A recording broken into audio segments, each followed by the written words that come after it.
شہزادی کونین کی شخصیت، آپ کی سیرت کے بیان کے لیے اتنا ہی بیان کافی کہ سیدہ کون؟ سیدہ اسوہ حسنہ کی کامل ترین شخصیت۔ اللہ اکبر۔ میں جملہ کہا کرتا ہوں کہ شاید کوئی کہے کہ خاتون ہونے کی حیثیت میں سیدہ، خاتون قیامت، خاتون جنت، خاتون امت، تو خواتین کے لیے اسوہ اور قدوہ ہیں، ایسا نہیں ہے۔ سیدہ تمام کے لیے اسوہ اور قدوہ، چاہے وہ عورت ہو یا مرد ہو۔ دو حوالے، ایک روایت امام رضا علیہ السلام کی بارگاہ مقدس سے، فرماتے ہیں کہ نحن حجت اللہ علی الخلق، ہم اللہ کی مخلوق پر اللہ کی حجت ہے، وجدتنا حجت علینا، اور ہماری جدہ ماجدہ جناب سیدہ سلام اللہ علیہا ہم پر خدا کی طرف سے حجت ہے۔ اللہ اکبر۔ اب پہچانیے مقام سیدہ کو، یہ بنت المعصوم، سب سے بڑے معصوم کی سب سے بڑی معصوم بیٹی، اس کی سیرت و کردار کیا ہے، اس کا انداز عبادت کیا ہے، اس کا انداز زہد کیا ہے، جناب سیدہ سلام اللہ علیہ۔ اس طریقے سے تمام تر ائمہ اہل بیت پر حجت۔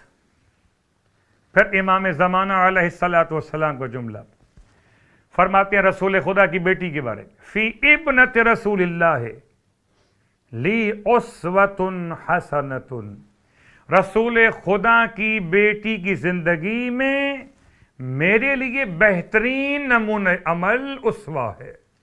اللہ اکبر۔ زمانے کا امام اگر آج یہ فرمائے کہ رسول خدا کی بیٹی نمونہ عمل ہے، تو پھر آج کے مومن مردوں کے لیے، آج کے مسلمان مردوں کے لیے جناب سیدہ اسوہ بھی ہیں اور قدوہ بھی ہیں۔ کیا زندگی آپ نے اختیار کی، پوری سیرت کا بیان سمیٹتے ہوئے۔ سیدہ جب محراب عبادت میں کھڑی ہوتی تھی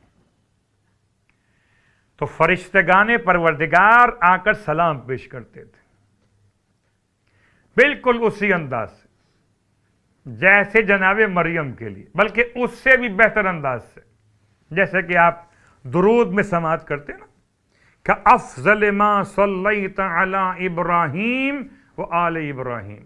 کیا مطلب؟ آپ کہتے ہیں درود ابراہیمی کے اندر اللہم صلی علی محمد و آل محمد وبارک علی محمد و آل محمد وارحم محمد و آل محمد۔ اب دو انداز، کما صلیتا، جیسے کہ تو نے پڑھا بھیجا ان کے لیے، ابراہیم و آل ابراہیم کے لیے، یا کہ افضل ما صلیت علی ابراہیم و آل ابراہیم، اس سے بھی افضل تر جیسا تو نے ابراہیم اور آل ابراہیم پر نازل کیا، اس سے فضیلت تر درود محمد اور آل محمد پر نازل فرما۔ تو اب فرشتگان پروردگار جیسے مریم کی خدمت میں آتے تھے، جبکہ محراب عبادت میں مریم کھڑی ہوتی تھی اور آ کر کہتے تھے ملائکہ یا مریم ان اللہ اصطفاکی وطہرکی واصطفاکی علی نساء العالمین۔ اسی انداز سے فرشتگان پروردگار جناب سیدہ فاطمہ الزہرا سلام اللہ علیہ کے لیے آ کر کہتے تھے یا فاطمہ ان اللہ اصطفاکی وطہرکی واصطفاکی علی نساء العالمین۔ سیدہ فاطمہ زہرا، اللہ نے آپ کو چن لیا، اللہ نے آپ کو طاہرہ مطہرہ قرار دیا اور تمام عالمین کی عورتوں پر منتخب کر لیا۔ جب کسی نے سوال کیا اللہ کے رسول سے، جب بات آتی ہے سرداری کی، تو سردار کون؟ سردار کوئی ایک ہوگا، جیسے کہ شہیدوں کے سردار امیر حمزہ ہیں یا مولا حسین علیہ السلام۔ جو جواب یہاں پر ہوگا وہی جواب ہم دے رہے ہیں آپ کی خدمت میں۔ جب سوال کیا گیا کہ کون سردار ہے خواتین عالمین کی، کون سردار، سیدہ کون ہیں، اللہ کے رسول نے ارشاد فرمایا مریم اپنے زمانے کی عورتوں کی سردار ہیں۔ میری بیٹی فاطمہ زہرا تمام عالمین کی عورتوں کی سردار. اللہ اکبر. جہاں تک لفظ عالمین جائے گا وہاں تک سرداری فاطمہ زہرا جائے گی. یہ رسول اللہ کی بیٹی. کیا آپ کا انداز گفتگو، کیا آپ کا انداز سیرت